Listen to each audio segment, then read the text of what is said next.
Welcome back to Pen and Reel. I'm your host, Uncle Joel, and today we're going to be talking about Future State Immortal Wonder Woman, issue number 2. So this issue picks up pretty much where the last one left off. You have Diana as one of the last beings left alive in the entire universe. We also get to see Superman appear with a gray hair and a gray beard as he's battling Darkseid in the ruins of Themyscira. And unfortunately, this conflict is over pretty quickly. But as is the case with all of the other Future State titles, I feel like I can't really fault the writers for that, as they only had 2 issues in order to tell this entire story. Now, I will say that with the way issue 1 was set up, it felt like the main conflict was going to be with Darkseid, but that's really not the case. What it seems to me that Becky, Cloonan, and Michael Conrad were going for in this series is a much more contemplative, a much more melancholic experience.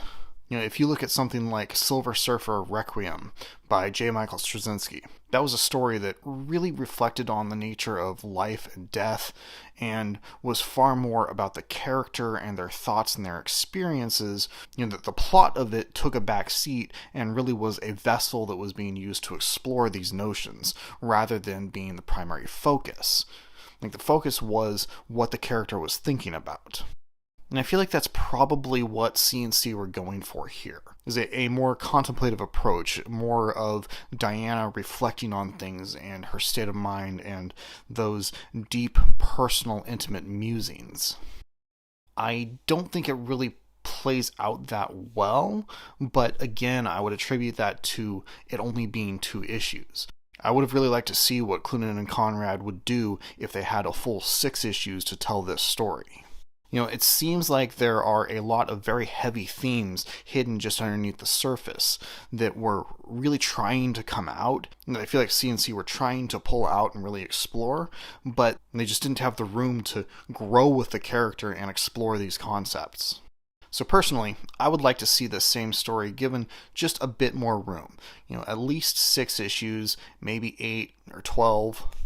Give us more time with Diana at the end of the universe, reflecting on her life and her loss of friends and the loss of loved ones and just everything that she has gone through and all that it means to her. This story ends with a glimmer of hope, but I feel like we didn't have enough room to really get into the depths of the darkness and all of the turmoil that she is experiencing in order for that hope to truly be effective.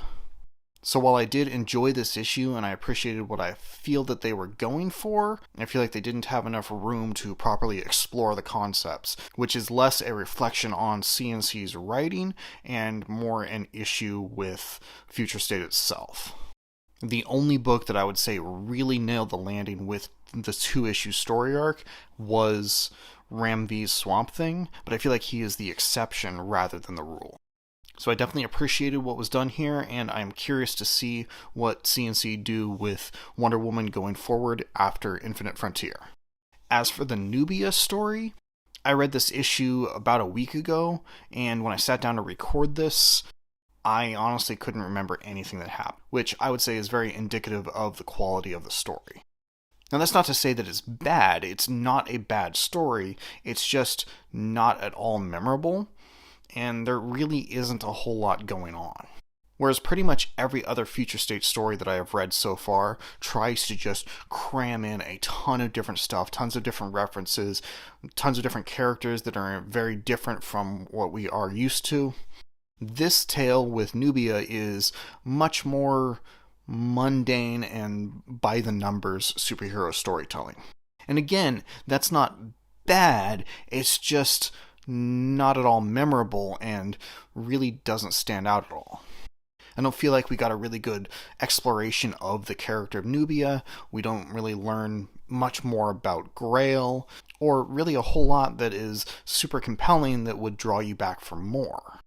Overall, I found this 2-issue Nubia story to be pretty middle-of-the-road standard fare. This felt like it could have been a single-issue filler issue of the main Wonder Woman title, whereas the Diana Prince story was sufficient to make me curious to see more. The Nubia portions of the book does very little to draw me back and make me want to read more.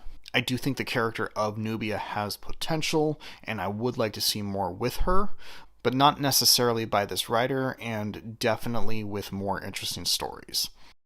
So overall, I would say that Future State Immortal Wonder Woman was pretty good. The Diana Prince portion of Wonder Woman at the End of Time was interesting and had a lot of potential, but fell short due to the limited page count.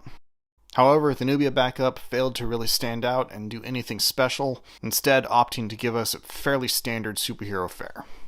But if you read the issue, what did you think? Did you feel like the ending was a bit rushed, like I did? How do you feel about the condensed storylines being presented by Future State? What did you think about this story about Nubia?